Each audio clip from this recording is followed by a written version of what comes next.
નમસ્તે મિત્રો, આજના તાજા સમાચારમાં આપનું સ્વાગત છે। ચાલો ગુજરાતના 10 મોટા સમાચાર જાણીએ ફક્ત 1 મિનિટમાં। પણ તે પહેલા આ વિડીયોને લાઈક કરો, ચેનલને સબસ્ક્રાઇબ કરો અને કોમેન્ટમાં જણાવો કે તમે આ વિડીયો ક્યાં। વરસાદની આગાહી।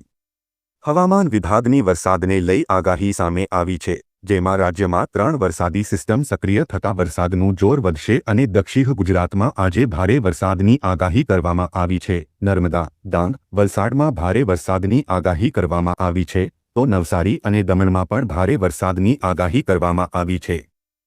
એક સાથે 3 વરસાદી સિસ્ટમ સક્રિય થતા વધશે વરસાદનું જોર વધશે અને સાયક્લોનિક સર્ક્યુલેશનમાં લો પ્રેશર સિસ્ટમ અને ઓફશોર ટ્રક સક્રિય થયો છે। બીજી તરફ અંબાલાલ પટેલે પણ ધ્રુજાવી દે તેવી આગાહી કરી છે। 27 જુલાઈથી ઓગસ્ટની શરૂઆત સુધી ગુજરાતમાં ભારેથી અતિભારે વરસાદની આગાહી કરવામાં આવી છે। પૂર્વ ગુજરાતના ભાગો, મહીસાગર, વડોદરા અને અરવલ્લીના ભાગોમાં ભારે વરસાદ પડશે। કેટલાક ભાગોમાં 8 થી 10 ઇંચ વરસાદ પડવાની શક્યતા છે। સૌરાષ્ટ્ર, દક્ષિણ ગુજરાત અને ઉત્તર ગુજરાતના કેટલાક ભાગોમાં પણ વરસાદ પડશે। 2 ઓગસ્ટ સુધી મોટાભાગના નદી અને જળાશયોમાં પાણીની આવક વધશે।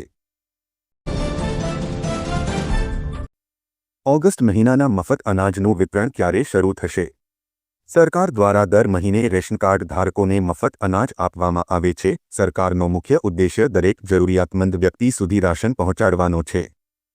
હવે ઓગસ્ટ મહિના માટેના મફત રાશનના વિતરણની તારીખો જાહેર થઈ ગઈ છે। મફત અનાજનું વિતરણ ઓગસ્ટ માસની શરૂઆતથી પ્રારંભ કરી દેવાશે।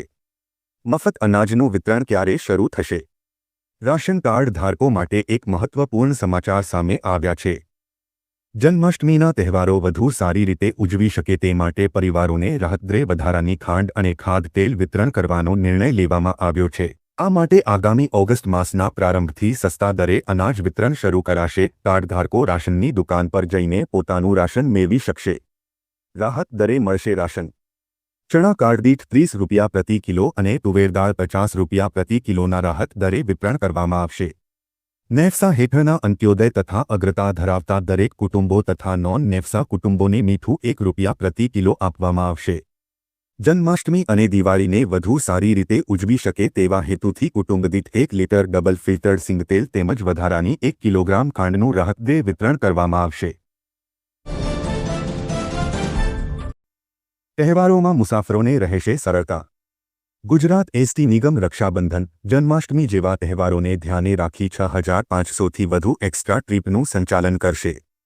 જો કોઈ રૂટ પર વધારે ભીડ જણાશે તો ત્યાં પણ વધારાની બસ દોડાવવામાં આવશે। રક્ષાબંધનના તહેવારમાં જિલ્લા મથક તેમજ તાલુકા મથક ઉપરાંત શહેરી વિસ્તારમાં એક્સ્ટ્રા બસોનું સંચાલન કરાશે। જન્માષ્ટમીએ ડાકોર, દ્વારકા, શામળાજી જેવા તીર્થ સ્થળ માટે જરૂરિયાત મુજબ એક્સ્ટ્રા બસોનું સંચાલન કરવામાં આવશે। આ દિવસે આવી શકે છે પીએમ કિસાનનો 20મો હપ્તો, કરોડો ખેડૂતો માટે જરૂરી સમાચાર। પ્રધાનમંત્રી સન્માન નિધિ પીએમ કિસાન યોજનાના 20મા હપ્તાની રાહ જોઈ રહેલા ખેડૂતોને જલ્દી સારા સમાચાર મળી શકે છે।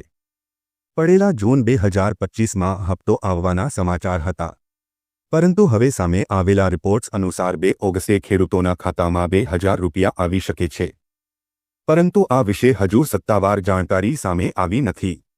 મીડિયા રિપોર્ટ્સ પ્રમાણે પીએમ કિસાનનો આગામી હપ્તો 2 ઓગસ્ટે જાહેર થઈ શકે છે। હકીકતમાં આ દિવસે પીએમ નરેન્દ્ર મોદીનો વારાણસીમાં એક મોટો કાર્યક્રમ યોજાવાનો છે।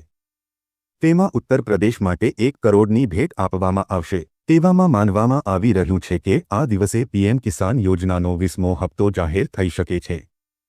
તો જે ખેડૂતોએ હજુ સુધી રજીસ્ટ્રેશન કરાવ્યું નથી, તેની પાસે હજુ નોંધણી કરાવવા અને ભવિષ્યનો હપ્તો મેળવવા માટે પાત્ર થવાની તક છે। સરકાર પીએમ કિસાન હેઠળ સતત રજીસ્ટ્રેશનને મંજૂરી આપે છે, બસ તે વ્યક્તિ આ યોજના માટે યોગ્ય હોવો જોઈએ। પીએમ સ્વનિધિ યોજના 50,000ની લોન। આપણા પડોશમાં શાકભાજી વેચનાર, આપણી સોસાયટીની બહાર ફળ વેચનાર કે ચાની દુકાનનો માલિક, આપણી આસપાસ રહેતા આ લોકો આપણા રોજિંદા જીવનનો એક મહત્વપૂર્ણ ભાગ છે। પરંતુ શું તમે ક્યારે વિચાર્યું છે કે જો તેમને પોતાનું કામ શરૂ કરવાની જરૂર પડે તો તેઓ પૈસાની વ્યવસ્થા કેવી રીતે કરશે? તેમને આત્મનિર્ભર બનાવવાના ઉદ્દેશ્ય સાથે કેન્દ્ર સરકારે શેરી વિક્રેતાઓ માટે પીએમ સ્વાનિધિ યોજના શરૂ કરી. તાજેતરમાં કેન્દ્ર સરકારે પીએમ સ્વાનિધિ યોજનાને પણ અપડેટ કરવાનો નિર્ણય લીધો છે. આ અંતર્ગત 30,000 રૂપિયા સુધીની મર્યાદા ધરાવતું ક્રેડિટ કાર્ડ પણ મેળવી શકાય છે. આ સાથે તમે 10,000 રૂપિયાની વધારાની લોન પણ મેળવી શકો છો.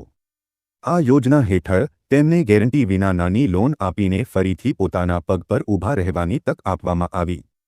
આ યોજના આજે પણ શેરી વિક્રેતાઓ માટે જીવનરક્ષક સાબિત થઈ રહી છે. ચાલો આ યોજના વિશે જાણીએ.